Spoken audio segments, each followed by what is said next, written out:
Iran एक ऐसा वाहिद मुल्क है जो यूएस और इजराइल के खिलाफ लड़ रहा है और अब तक झुका नहीं। यही वजह है कि आज अमेरिका और यूएस जब वहाँ पे प्रोटेस्ट हो रहे हैं, उनको प्रोवोक कर रहे हैं और वेस्टर्न मीडिया को वॉर टूल की तरह इस्तेमाल कर रहे हैं। आप कहीं भी जाइएगा सोशल मीडिया पे या इंटरनेट पे, हर जगह ईरान की खबर वायरल है और इतनी झूठी खबरें फैलाई जा रही हैं कि ये तय कर पाना मुमकिन नहीं है कि कौन सी सही खबर ईरान की और कौन सी गलत, क्योंकि वेस्टर्न मीडिया का जो कंट्रोल है वो यूएस और इजराइल के पास है। वो जो खबर चाहे, जिस तरह चाहे, वो नैरेटिव फैला सकते हैं। आज वेस्टर्न मीडिया वही नैरेटिव ईरान के ख़िलाफ़ फैला रहा है। यूएस और इजराइल की यही चाल है कि ईरान को किस तरह डिस्टेबलाइज़ किया जाए और वहाँ पे कठपुतली सरकार को इंस्टॉल किया जाए। लेकिन आपको बता दें कि इस देश में 57 मुस्लिम मुल्क हैं।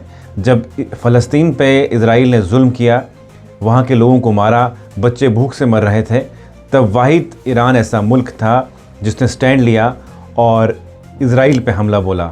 लगभग वो जंग 12 दिन तक चली और इजराइल को शिकस्त मिली, इजराइल को सरेंडर करना पड़ा। और इसके बाद आज ईरान के फॉरेन मिनिस्टर ने ये कहा कि अमेरिका को वो दिन याद रखना चाहिए और वो गलती दोबारा रिपीट नहीं करनी चाहिए जो इजराइल ने जून में रिपीट की थी।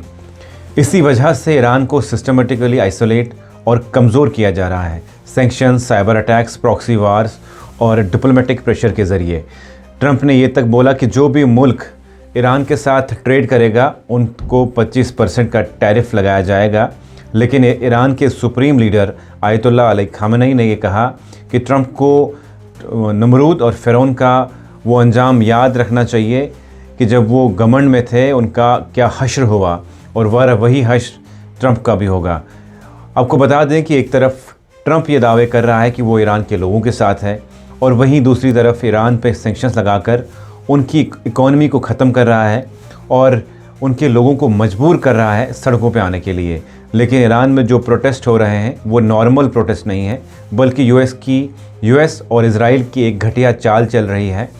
ईरान में जब प्रोटेस्ट शुरू हुए वो वहाँ की सरकार के ख़िलाफ़ महंगाई को लेके, बेरोज़गारी और इकॉनमी को लेके थे। लेकिन ईरान की इकॉनमी का ज़िम्मेदार भी वेस्टर्न मुल्क हैं, क्योंकि अमेरिका ने ईरान पे इतने सेक्शंस लगाए कि वहाँ की इकॉनमी अब दम तोड़ रही है और वहाँ के लोगों को सड़कों पे निकलने पे मजबूर किया गया। प्रोटेस्ट हुए सरकार के ख़िलाफ़, लेकिन देखते ही देखते वही प्रोटेस्ट अब एंटी रिजीम प्रोटेस्ट बन गए। प्रोटेस्टर्स को अमेरिका और इजराइल बैक कर रहे हैं। ईरान में जो कुछ हो रहा है, कुछ लोग ये कह रहे हैं कि जो ट्रंप कर रहा है वहाँ पे वो सही कर रहा है, क्योंकि ईरान में जुल्म हो रहा है और ईरान में सरकार बदलने की ज़रूरत है। ट्रंप जो इंटरवीन कर रहा है, सरकार बदलने की कोशिश कर रहा है, वो सही कर रहा है। क्या जिस देश में भी प्रोटेस्ट लोग करेंगे, सरकार के ख़िलाफ़ विरोध करेंगे, क्या हर देश में ट्रंप जाएगा और वहाँ की सरकार का तख्तापलट करेगा? क्या ये बात सही है? ईरान में जो प्रोटेस्ट चल रहे हैं उसके पीछे इसराइल का बहुत बड़ा हाथ है।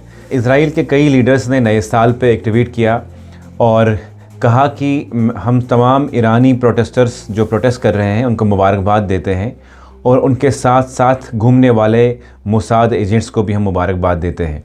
तो इससे ज़ाहिर होता है साफ साफ कि ईरान में जो प्रोटेस्ट चल रहे हैं वो महंगाई, बेरोज़गारी या इकॉनमी को लेके नहीं है, बल्कि कठपुतली सरकार बनाने के लिए यूएस और इजराइल करवा रहा है।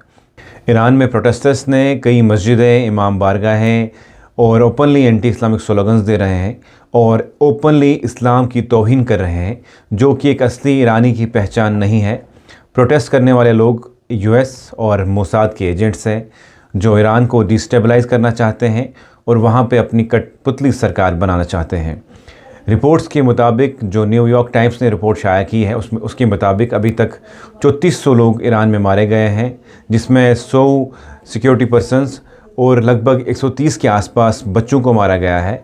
लेकिन इस प्रोटेस्ट को इस तरह वेस्टर्न मीडिया दिखा रही है कि तमाम कंट्रीज़ में ऐसी खबरें जा रही हैं जो वेस्टर्न मीडिया को यूएस और Israel as a war tool इस्तेमाल कर रहा है। लेकिन जो भी लोग प्रोटेस्ट में मारे गए, ईरान ये कह रहा है कि वेस्टर्न मीडिया गलत इन्फॉर्मेशन फैला रहा है और ईरान को डिफेम कर रहा है और डिस्टेबलाइज़ कर रहा है। बल्कि जितने फिगर्स बताई जा रही हैं उस पे ईरान साफ साफ इनकार कर रहा है। हालांकि ईरान ने प्रोटेस्ट पे कंट्रोल करने के लिए वहाँ पे इंटरनेट ब्लैकआउट किया जब इंटरनेट ब्लैकआउट किया तो इजराइल और यूएस ने अलग चाल चली। एलोन मस्क के स्टारलिंक को वहाँ पे भेजा गया ताकि वो इंफॉर्मेशन एक्सेस कर पाएँ और जो नैरेटिव है वो चला पाएँ। और ये पहली बार हुआ कि ईरान ने स्टारलिंक को भी ब्लॉक किया, उनके सिग्नल्स को ब्लॉक किया, मिलिट्री जैमर्स का इस्तेमाल किया गया।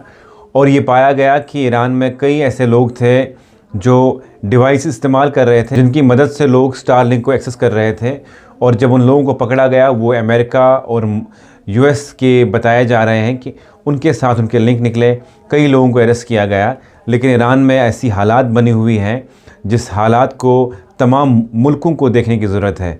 अगर आज यूएस और इजराइल इतने हावी हुए हैं ईरान पे, पहले वेनेजुएला के प्रेसिडेंट को गिरफ़्तार करते हैं, फिर ईरान में प्रोटेस्ट चल रहा है और उस प्रोटेस्ट में इंटरवीन यूएस और इजराइल कर रहा है, जबकि वो ईरान और ईरान के लोगों के बीच की बात है।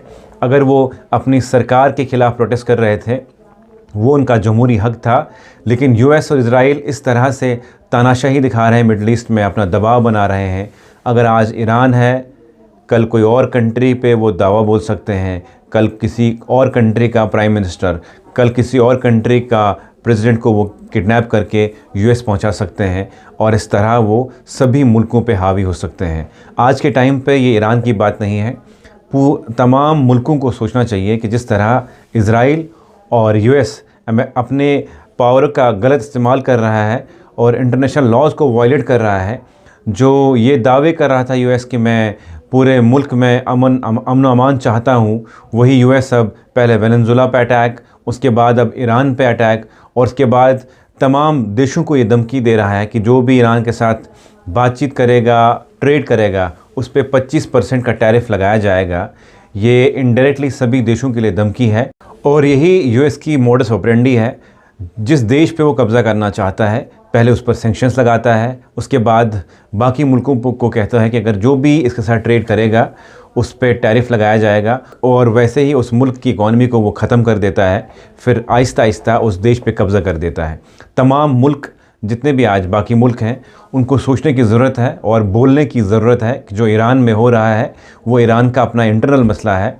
यूएस और इजराइल को उसमें इंटरवीन नहीं करना चाहिए, जबकि यूएस और इजराइल खुद इंटरनेशनल लॉज को वायलेट कर रहा है।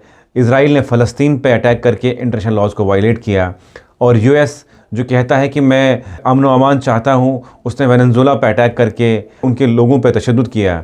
अब ईरान में जो लोग प्रोटेस्ट कर रहे हैं उनको ओपनली कह रहा है कि अगर आपने प्रोटेस्ट रोका तो मैं आप पे हमला करूँगा।